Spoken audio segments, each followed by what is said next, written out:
Olá pessoal, tudo bem? Eu sou o Jorge, sou professor da Universidade Federal do Espírito Santo e membro da Renanossoma desde o ano de 2007. Hoje a gente está trazendo um novo projeto da Renanossoma, que é a discussão sobre o impacto das novas tecnologias no mundo do trabalho, trazendo o olhar de alguns especialistas, de algumas especialistas, em relação a essas novas convergências tecnológicas e o impacto no mundo do trabalho. Nós sabemos que ao longo da nossa história a tecnologia tem sido uma força motriz que influencia significativamente a vida dos trabalhadores. Nós sabemos também que os trabalhadores e trabalhadoras, é a classe mais efetivamente impactada pelo desenvolvimento de novas tecnologias, sobretudo porque são essas pessoas que estão diretamente ligadas ao desenvolvimento nos laboratórios e ao desenvolvimento dentro das indústrias dos novos produtos que serão comercializados.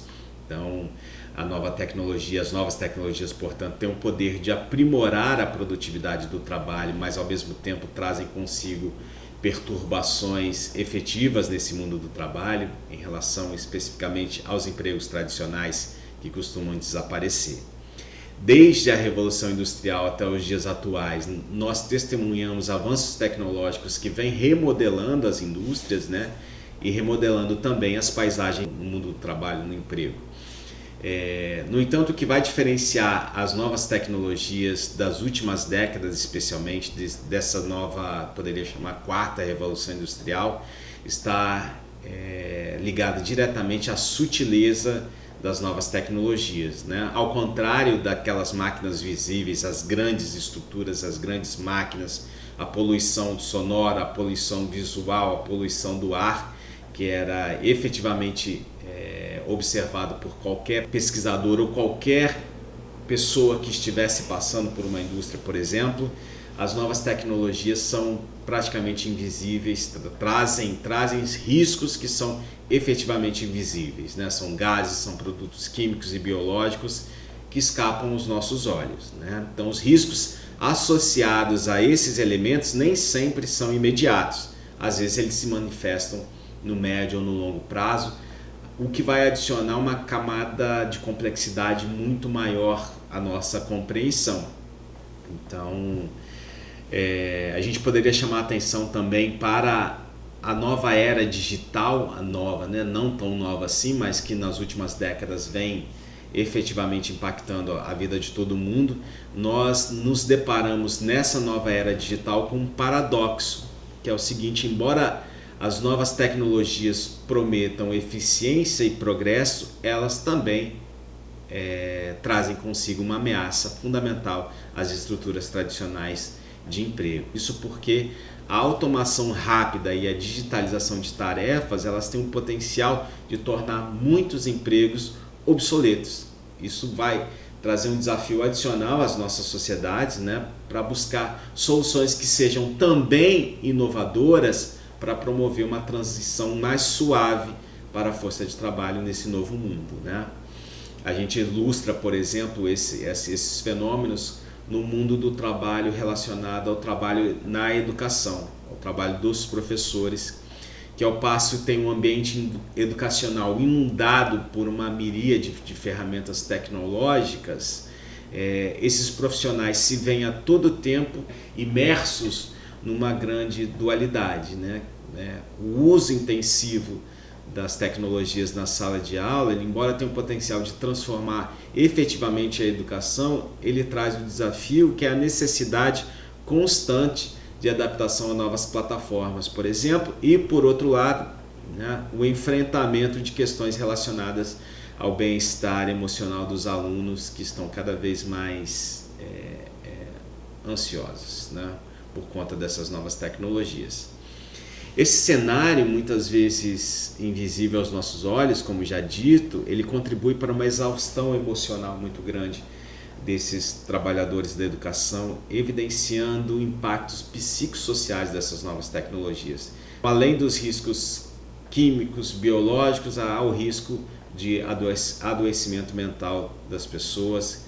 Nesse novo ambiente cada vez mais acelerado, cada vez mais informacional e cada vez mais incerto em que os trabalhadores estão inseridos, Esse projeto, então, ele explora essas dinâmicas, desde os riscos invisíveis associados a essas novas tecnologias até o dito impacto psicológico que podem ter sobre os indivíduos, né? A nossa ideia é iluminar um pouco o caminho de pesquisadores, de trabalhadores, para que a gente possa percorrer e aproveitar os benefícios do progresso tecnológico sem sermos tecnofóbicos, mas ao mesmo tempo que a gente possa buscar meios, buscar caminhos de mitigar esses riscos potenciais, essas repercussões negativas dessas novas tecnologias. Então, há um convite aqui para que a gente possa refletir coletivamente, né, como nós, enquanto sociedade, podemos navegar por esse território de forma mais consciente, de forma mais iluminada, de forma mais segura. Então, está aqui o convite para que vocês possam participar dessas discussões que serão apresentadas ao longo desse vídeo.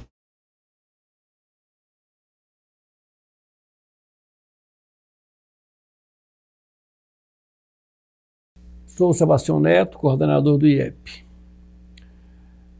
Eu fui motivado, após o Fórum Social Mundial em Porto Alegre, a entrar nessa discussão de nanotecnologia.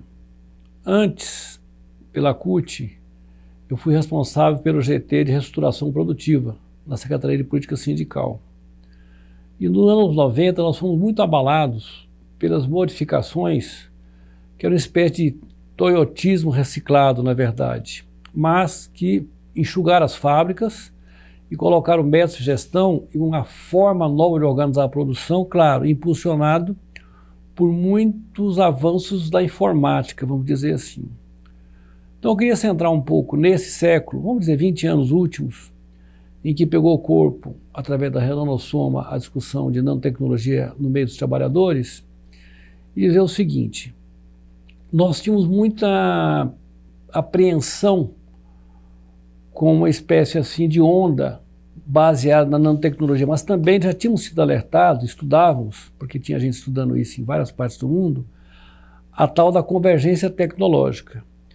E hoje, o simples uso de um celular mostra o que foi essa convergência, essa junção de tudo que a ciência e, é claro, a aplicação tecnológica fez do conhecimento. Mas a base é nano, por incrível que pareça, a base é nano. Então ela foi, assim, de uma certa forma, mais incremental do que um rompimento. Nós fizemos esse estudo aqui, ó. Isso aqui é o Guia de Nanotecnologia para os Trabalhadores. Isso aqui dialoga muito com a ciência básica aplicada ao dia a dia das pessoas. Então, o que modifica numa granja? O que modifica numa produção? O que modifica numa indústria? O que modifica no veículo o uso da nanotecnologia? E nós, quando fizemos isso aqui há 10 anos atrás, e tivemos o apoio de todas as entidades do campo, Conselho Nacional dos Seringueiros, a CONTAG, Movimento dos Trabalhadores Rurais Sem Terra, estão todos aqui na contracapa do Guia de Nanotecnologia para os Trabalhadores. Quando nós fizemos isso, havia uma grande dificuldade dos trabalhadores de enxergar o que eles viviam com o que viria a ser. E o viria a ser entrou de uma maneira que hoje o agronegócio, por exemplo, apresentado como tão produtivo, que faz um desastre ambiental absurdo, ele é baseado na nanotecnologia para a gestão, para a produção, para a aplicação dos produtos, para a plantia, para a colheita, e praticamente sem mão de obra. Então o efeito dessa convergência tecnológica foi devastador para os trabalhadores. Não há na vida escolar, seja das crianças, seja dos trabalhadores adultos, uma compreensão do que significa essa convergência. O que nós sentimos são os efeitos. É necessário hoje termos uma visão muito mais ampla nessa discussão de novas energias, não é? Talvez a gente esteja comprando muito gato por lebre. Porque, por exemplo, a indústria 4.0 só é apresentada como vantagem, uma vantagem competitiva. Mas ninguém discute o que acontece com os empregos, discute o que acontece com a qualificação da massa de trabalhadores, ou seja, aquele velho toyotismo, que na verdade era um pequeno núcleo de trabalhadores mais conhecedores, mais planejadores, uma massa enorme de pessoas do entorno, que na verdade foram cada vez se precarizando mais. E por mais que pudesse parecer absurdo, tem essa massa enorme de trabalhadores hoje, de entrega, de aplicativos, de Uber, de transporte, e tudo indica que estamos caminhando até para o veículo sem motorista, que já é comprovado, já está funcionando, já tem alguns países funcionando. Resumo da história. A pergunta é: o que sobra para os trabalhadores com essa nova onda tecnológica? O que significa para a compreensão da ciência, da vida do dia a dia, a aplicação dessa convergência tecnológica que tem, vamos dizer assim, como veículo a nanotecnologia? Então essa é a ideia. Nos preocupa muito a questão da ciência básica, que as crianças, que os jovens entendam o mundo que estão vivendo, que tudo parece uma mágica. E a mágica se resume num aparelhinho que, se ele tiver grana, ele vai atrás do consumo para poder comprar. Então, e as pessoas hoje se transformam cada vez mais em consumidores, cada vez menos naquilo que se chamava de cidadãos. Até a palavra cidadãos está um pouco fora de moda. Acho que é um bom momento para recuperarmos, né, que a cidadania não se exerce só através do consumo. É isso.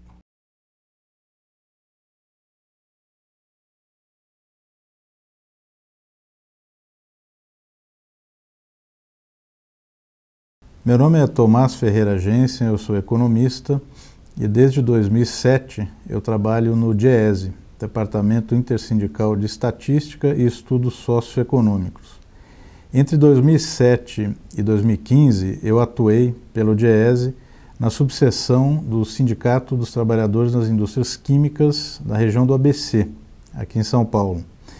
E lá nós vivemos uma experiência de negociação coletiva sobre nanotecnologia. E é sobre isso que eu queria tratar nessa gravação, dentro desse tema mais amplo, né, de desenvolvimento sustentável, o que inclui, né, relações de trabalho sustentáveis, né, e com informação adequada.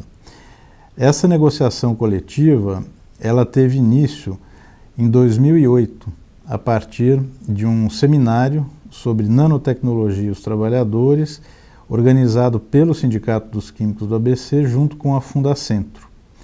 A partir desse primeiro contato com o tema das nanotecnologias, né, que tiveram uma incorporação inicial nas indústrias químicas dos países centrais, né, do capitalismo, os dirigentes sindicais, né, da época acharam que era um tema interessante, de fronteira, né, e que necessitava de um maior aprofundamento, né, para se compreender o quanto isso era utilizado nas indústrias químicas aqui no Brasil e, eventualmente, estudos sobre riscos, né, em relação à nanotecnologia.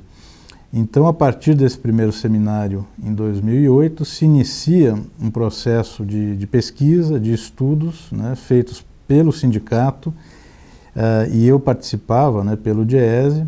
Nós, inclusive, elaboramos uma nota técnica sobre nanotecnologia e os trabalhadores, que foi também lançada no final de 2008. E a partir desse material, desses estudos, né, nós iniciamos, né, a proposta do tema nanotecnologia como um tema para ser negociado na negociação coletiva do Sindicato dos Químicos, do ABC, com as entidades representativas das empresas. Então, a primeira tentativa já foi em 2008. Né? E era um tema novo também para as indústrias, né? Por isso houve uma resistência. E nós levamos esse tema para ser negociado também com as indústrias farmacêuticas. E aí conseguimos um avanço maior, né? Inclusive uma sensibilidade maior, para que se criasse um grupo de trabalho que aprofundasse, né, tanto do ponto de vista dos trabalhadores como das empresas, a incorporação de nanotecnologia no processo produtivo, né, e a construção de uma cláusula, né, para compor a Convenção Coletiva de Trabalho. E foi justamente em abril de 2012, portanto 4 anos depois do início desse processo, que se incluiu na Convenção Coletiva de Trabalho celebrada entre a Federação dos Trabalhadores nas Indústrias Químicas no Estado de São Paulo, vinculada à Central Única dos Trabalhadores, e o Sindusfarma, que é a representação patronal da indústria farmacêutica aqui no estado, se incluiu uma cláusula específica sobre nanotecnologia. E é, ainda hoje, né, uma cláusula única no movimento sindical brasileiro e é uma cláusula baseada no direito à informação. Então, o aspecto principal dessa cláusula é que se uma indústria farmacêutica for incorporar nanotecnologia no processo produtivo, isso tem que ser informado aos trabalhadores. E essa informação, ela é qualificada, é uma informação à Comissão Interna de Prevenção de Acidentes, a CIPA, que é uma forma de representação sindical também muito importante, principalmente para os sindicatos químicos, né, que têm uma longa trajetória de luta em temas de saúde do trabalhador. Então, a cláusula prevê a informação aos trabalhadores da CIPA, né? E essa informação ela deve ser não só da incorporação de nanotecnologia no processo produtivo, mas eventualmente, né, de uma informação sobre riscos potenciais que essa tecnologia possa trazer e, obviamente, o que se faz em termos de mitigação desses riscos, né? Então, é uma cláusula fundada no direito à informação, fundada na percepção de informação sobre prevenção de risco, né, o que garante, inclusive, o princípio da precaução, né? Então, a nanotecnologia, ela é uma das novas inovações, né, de progresso técnico que poderiam fazer com que a indústria química brasileira alcançasse um nível de desenvolvimento, de crescimento, de fato com soberania, né? O Brasil tem condições de seguir nesse processo de incorporação de nanotecnologia, eu não diria par e passo com os países centrais, né, do capitalismo que incorporam nanotecnologia há 40 anos, né? Mas o Brasil teria condições de avançar. E a indústria química brasileira hoje passa por uma etapa de quase dissolução, né? A capacidade produtiva da indústria química está nos menores níveis de utilização, né? E seguramente a incorporação de progresso técnico, né, com soberania, com informação aos trabalhadores, seria uma alavanca muito mais sustentável, né, para garantir de fato uma indústria química brasileira pujante do que ficar dependendo, né, de redução de impostos, né, enfim, de subsídios, isenções, né, que é o que basicamente a indústria química hoje faz. Como eu falei, a cláusula sobre nanotecnologia foi incorporada na convenção coletiva que vale para os trabalhadores na indústria farmacêutica, mas até hoje não foi incorporada na convenção coletiva que vale para os trabalhadores nas indústrias químicas em geral. Então isso mostra, né, que ainda há um caminho a ser preenchido do ponto de vista da negociação coletiva sobre incorporação de nanotecnologia no processo produtivo, né, e isso seria, né, uma estratégia muito mais sustentável e soberana, né, para garantir de fato uma indústria química pujante, né, aqui na economia brasileira. Então, mas isso ainda são passos, né, que o movimento sindical tem procurado dar, né, mas ainda encontrando resistência das representações patronais.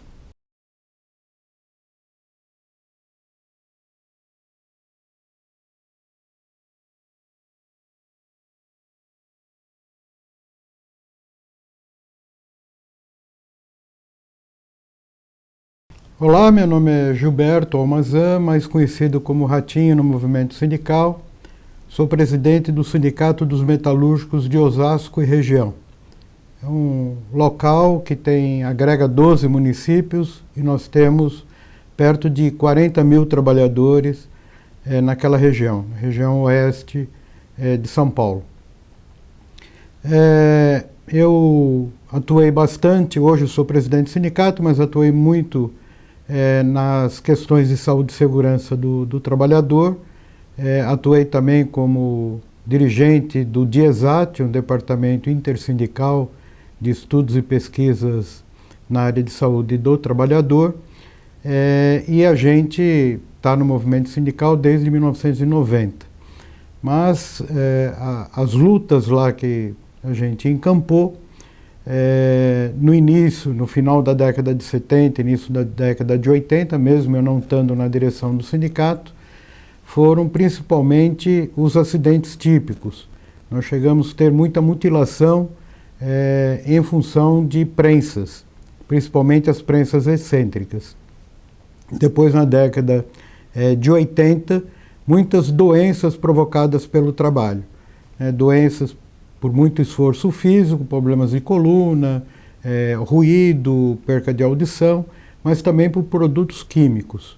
E lá na região de Osasco, os dois principais problemas que nós tivemos eram doenças pulmonares, principalmente por causa da sílica e do amianto. Então nós tivemos uma luta muito intensa para o banimento do amianto. E uma outra luta também, já nos anos 90 também, a questão do mercúrio, que recentemente também foi banido. Então essas foram as principais lutas, né? Faltava reconhecimento do Ministério da Previdência das doenças provocadas pelo trabalho, né? E também foi uma luta para que houvesse esse reconhecimento dessas doenças, né? Hoje a gente passou depois por uma série de reestruturações produtivas e hoje, com mudanças tecnológicas, a gente está vendo uma mudança muito significativa no mundo do trabalho, né? Esse trabalho por aplicativo, por exemplo, também atinge o setor metalúrgico, não é só pessoas que estão trabalhando com Uber ou outras formas de entrega de mercadoria. No setor metalúrgico nós também temos esse tipo de trabalho, né? Vou dar um exemplo aqui: o mecânico de manutenção, antes era funcionário de uma empresa, agora ligam para ele, ele vai lá, arruma a máquina e depois volta. Esse tipo de trabalho tem trazido uma precarização muito grande no trabalho. E claro que isso afeta também a saúde dos trabalhadores. Essa outra mudança tecnológica tem feito mudanças também significativas no modo de produção. Acho que um exemplo muito claro é o que está acontecendo hoje, são os carros elétricos, né? Então, chegando o carro elétrico no setor metalúrgico, pode ter um grande desemprego no setor, né? Hoje, um motor a combustão, em comparação ao motor elétrico, vai se perder perto de 90% das peças que é fabricada no motor a combustão. Então, se tem 1000 peças no motor a combustão, no motor elétrico, aí é perto de 100 peças. Isso pode trazer um desemprego muito grande.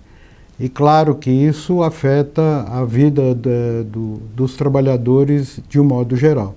Então, hoje é a luta para que a gente tenha uma transição justa, né? Então, a transição entre o modelo de produção e o outro modelo de produção, a gente precisa ter uma transição justa para que os trabalhadores se preparem, para que as empresas se preparem, mas também não queremos atrapalhar o avanço tecnológico que a gente acha que é importante. Isso pode reduzir a jornada de trabalho, a gente também pode ter ganhos, desde que haja essa transição justa e também a gente possa ter conteúdo nacional, né, para que a gente não seja apenas um importador de peças e aí a fábrica aqui, os trabalhadores aqui sejam um mero apertador de parafuso. Então vem tudo importado, se monta aqui e se vende para fora e a gente não tem nenhuma tecnologia. Então essas são basicamente as lutas hoje do movimento sindical, mas principalmente por causa da precarização.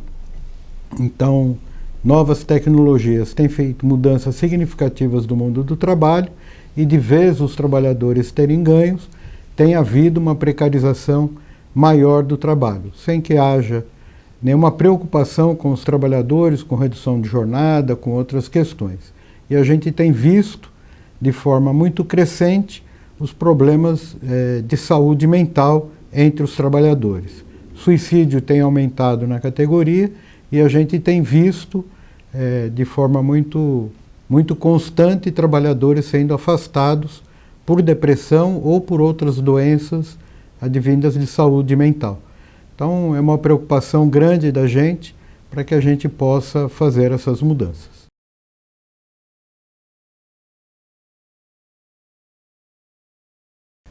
Olá, eu sou Jefferson Peixoto da Silva, sou tecnologista na Fundacentro e tenho trabalhado com o tema do trabalho e saúde dos professores, realizando pesquisas nessa área. O meu interesse em começar a trabalhar com este assunto, ele veio cedo, digamos assim, na minha vida, né? Porque comecei a lecionar como professor, fui professor de História na rede estadual aqui de São Paulo, e depois de algum tempo também professor do ensino superior. E como professor eu vivenciei muito de perto as dificuldades nas condições de trabalho dos professores e vivenciei de perto também ali o limiar do adoecimento, né? Vi muitos colegas adoecerem também. E uma vez ingressando na Fundacentro, instituição que trabalha, né, nessa área da segurança e saúde do trabalho, justamente nisso, eu vi uma oportunidade de começar, né, iniciar estudos, né, nessa linha. Então, falar um pouquinho rapidamente aqui de algumas atividades de trabalho que a gente tem feito nessa linha, especialmente o último projeto de pesquisa que a gente realizou. E para falar disso é importante colocar dentro justamente de uma perspectiva histórica, né? Historicizar um pouco esse projeto, porque ele tem um antes e teve a realização do projeto em si e também um depois que a gente tem pensado. O antes eu colocaria duas etapas, né? A primeira é que quando cheguei à Fundacentro tinha realizado um projeto de pesquisa bastante interessante, coordenado pela doutora Leda Leal Ferreira, que tinha sido realizado entre aproximadamente 2006 e 2010.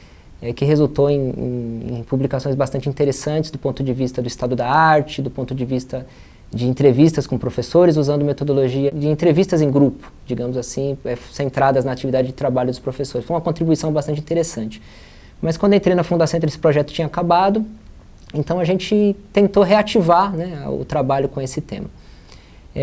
Então desenvolvemos um projeto intitulado naquela época Condições de Trabalho e Saúde dos Professores, das constatações das possibilidades de intervenção, onde a gente percebeu que havia um acúmulo bastante grande até de pesquisas sobre professores, mas mesmo com todas essas pesquisas, pouco, né, estava mudando na atividade de trabalho dos professores de saúde. Muitos professores adoecendo ainda, então a gente ficou muito preocupado com essa questão das possibilidades de intervenção.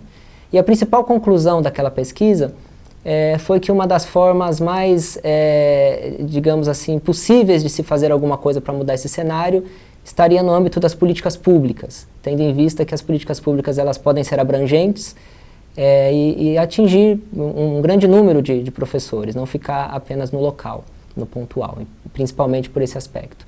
E aí nós começamos então em 2019 um projeto intitulado Caminhos para a Melhoria das Condições de Trabalho e Saúde dos Professores na Perspectiva das Políticas Públicas. É desse projeto em específico que eu gostaria de comentar aqui alguns resultados principais. Esse projeto foi concluído em 2022 e ele teve 3 partes, digamos assim, que a gente chamou de 3 eixos. O primeiro eixo ele se dedicou a questões estatísticas, né, epidemiológicas e estatísticas.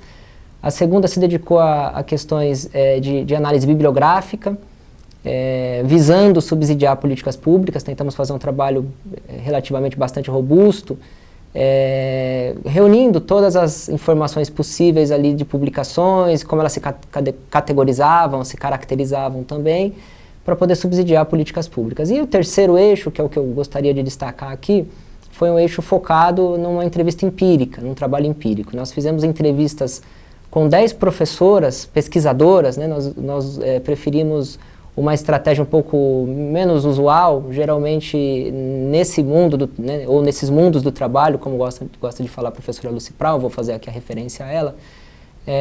Nesses mundos do trabalho, costuma-se muito entrevistar o professor ou o trabalhador da categoria profissional que está sendo analisada especificamente. Nesse caso, a gente procurou uma estratégia um pouco diferente.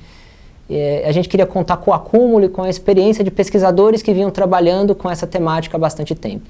Então nós conseguimos reunir aí professoras, pesquisadoras. E por que eu estou falando no feminino? Porque no resultado a gente convidou professores e professoras em nossa amostra, mas retornaram, né, os nossos contatos professoras, né? Todos os que retornaram foram professoras, e 10 de todas as regiões do país. professoras com experiência de décadas em pesquisar esse tema de saúde e trabalho dos professores. E nós chegamos a resultados bastante interessantes. Vou tentar destacar aqui rapidamente algumas questões principais. Em primeiro lugar, o resultado principal, final, que a gente chegou é que era preciso políticas de fato de valorização dos professores. Isso dentro de um contexto em que nesse eixo 3 da pesquisa que eu estou tentando descrever os resultados, a gente tentou entender como que na visão dessas pesquisadoras que a gente entrevistou, as políticas públicas poderiam ajudar a melhorar as condições de trabalho e saúde dos professores. Então a gente perguntou para elas, olha, na sua experiência, nas suas palavras, no seu entendimento, se você pudesse formular políticas públicas, essa foi uma das perguntas, né, que melhorassem as condições de trabalho e saúde dos professores, o que você faria, né, que políticas deveriam ser feitas? Entre outras perguntas, tentando mirar essa questão das políticas públicas. E aí a gente chegou a principal resposta foi essa. O importante, acima de tudo, é criar-se políticas de valorização dos professores. Mas o interessante da pesquisa são os resultados que a gente vai encontrando e, principalmente, como são surpreendentes alguns desses resultados, né?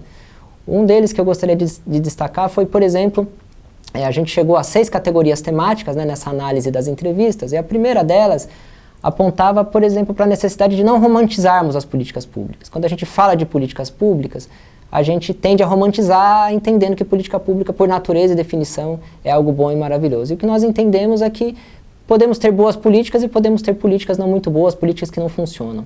Uma outra questão interessante foi a questão da necessidade de interface entre essas políticas e da dificuldade. Por exemplo, quando você fala de professores, às vezes você fala que as condições de trabalho e saúde precisam melhorar, mas para isso as condições de vida precisam melhorar. E condições de vida nem sempre estão dentro da pauta ou da pasta trabalho. E aí, para finalizar, um resultado que foi bastante surpreendente também foi do ponto de vista de se apontar que a gente tem políticas proclamadas, mas não necessariamente essas políticas proclamadas estão sendo cumpridas. Por quê?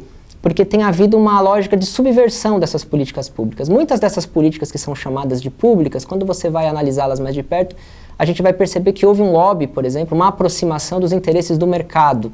Então, são políticas ditas públicas, mas que estão se apoiando, se escorando em lógicas de pressões que vieram do mercado. Então, a gente não pode nem sempre falar, nesses casos, de políticas públicas. Seriam, inclusive, políticas de natureza ou de intencionalidade privada. E aí apontou-se nesse relatório a necessidade de reversão dessas políticas. Então, como resultados principais, ficaram essas questões da necessidade de revisão das políticas públicas, de políticas efetivamente sendo aplicadas e políticas que valorizem o trabalho do professor. Como palavra final, a gente, quando olha para essas pesquisas, a gente tem notado muito, fala sobre a sobrecarga de trabalho dos professores, dificuldades nas condições de trabalho, salas superlotadas, baixos salários. Isso tudo é uma evidência de que os professores não têm sido valorizados e que as políticas em voga elas não têm sido suficientes. Então precisamos, mais do que novas políticas, precisamos às vezes até reverter algumas políticas que não têm caminhado no sentido da valorização dos professores e professoras no Brasil.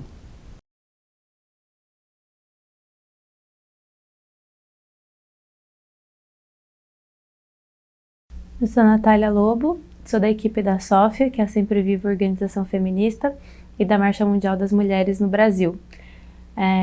Vim falar um pouco sobre a transição tecnológica no campo, através do que a gente tem percebido no movimento agroecológico, no trabalho com mulheres agricultoras agroecológicas do Vale do Ribeira, uma região daqui de São Paulo.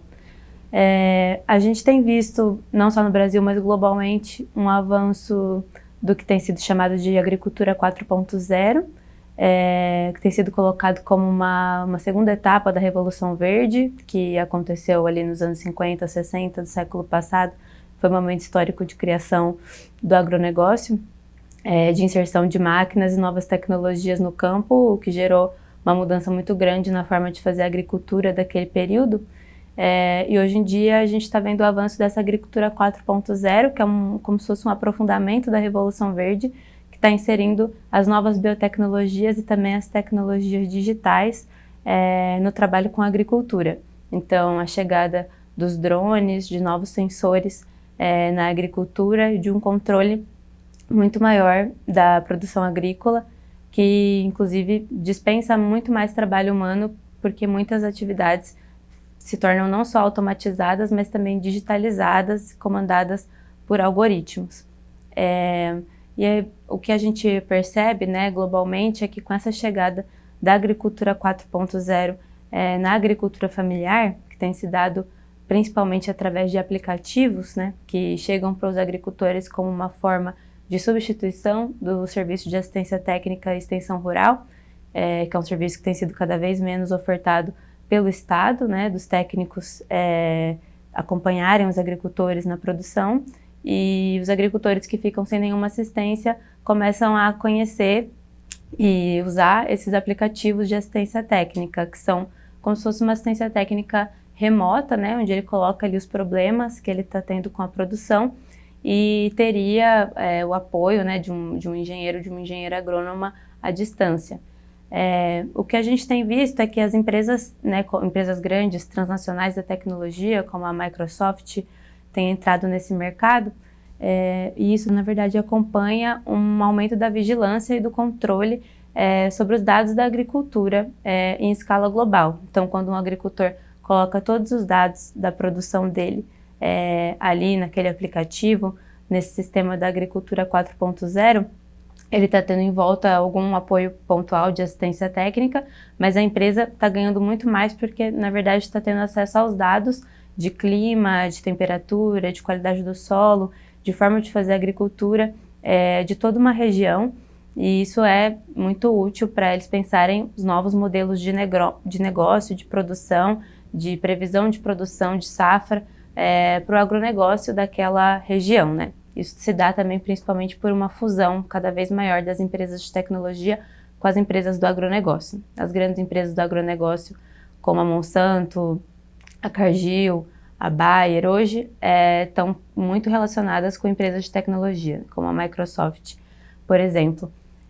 Então a gente está vendo esse conglomerado das empresas de tecnologia com as empresas do agronegócio cada vez mais juntas, e através dessa figura da agricultura 4.0, um aumento do controle dos dados da agricultura a nível global, que aumenta também o poder das empresas sobre esse setor, que é uma ameaça para a agricultura familiar e camponesa do mundo inteiro, que tem essa luta histórica pela terra e pelos seus modos de vida e de fazer agricultura. E uma coisa que a gente percebeu, né, que é uma certa contradição entre essas tecnologias e a forma de fazer agricultura agroecológica, do campesinato, é que essas formas de tecnologia são incapazes de reconhecer a grande diversidade de cultivos que a agricultura familiar pratica, né? Então, tem casos, por exemplo, de agricultores em alguns países da África que não conseguiram usar essas tecnologias porque o algoritmo dizia que era incapaz de reconhecer o que estava naquela área e que o agricultor deveria ter uma produção mais homogênea, deveria trocar a produção dele super biodiversa, que garante soberania alimentar, que planta diversos tipos de alimento em uma só área, por uma monocultura, para que o algoritmo fosse capaz, então, de ler melhor aquela área e dar um receituário agronômico apropriado para ele. Então, através, né, desses casos, a gente foi percebendo que a agricultura desses softwares proprietários, da digitalização das empresas transnacionais, apesar de ser muito avançada, ainda é incapaz de compreender a grande diversidade de formas de fazer agricultura dos povos, né? Por isso que quando a gente percebeu isso, a gente começou a dizer então que a agricultura agroecológica engana os algoritmos, né? Que os algoritmos, apesar de serem muito sofisticados, ainda não têm a capacidade de compreender a grande diversidade, a profundidade, o quantos saberes estão envolvidos numa produção agroecológica biodiversa. A gente sabe também que a inteligência artificial vai aprendendo com a realidade, né? Então, por mais que ela não seja capaz de fazer isso hoje, é uma grande ameaça, é um grande problema que os agricultores do mundo continuem usando esse tipo de tecnologia, porque o que acontece ao longo do tempo é que a gente vai entregando os nossos dados para essas empresas e a inteligência artificial vai se aprimorando no sentido de conhecer cada vez mais esses dados, e é por isso que a gente também vê como uma coisa super positiva a ressalva que o campesinato, que a agricultura familiar no mundo inteiro tem mostrado na aderência dessas tecnologias, né? Dizendo não e afirmando seus modos de vida, a sua forma de fazer agricultura e as suas tecnologias, que a agricultura familiar tem muitas tecnologias sociais, milenares, de conhecimento ancestral, que não são visibilizadas, não são reconhecidas pelo conhecimento científico tradicional, mas que existem e que sustentaram essa forma de fazer agricultura que alimenta boa parte da humanidade até os dias de hoje. Então, a gente, né, acha importante a gente visibilizar o avanço dessas tecnologias, a capacidade que elas têm de dizimar mesmo, de ir aos poucos apagando formas de conhecimento, formas de vida, e visibilizar os conhecimentos dos povos e a importância de tanto o campo quanto a cidade estarem juntos na luta por uma transição justa, que tenha realmente o paradigma ecológico da classe trabalhadora como um todo e que tenha uma visão crítica dos trabalhadores sobre o uso das tecnologias.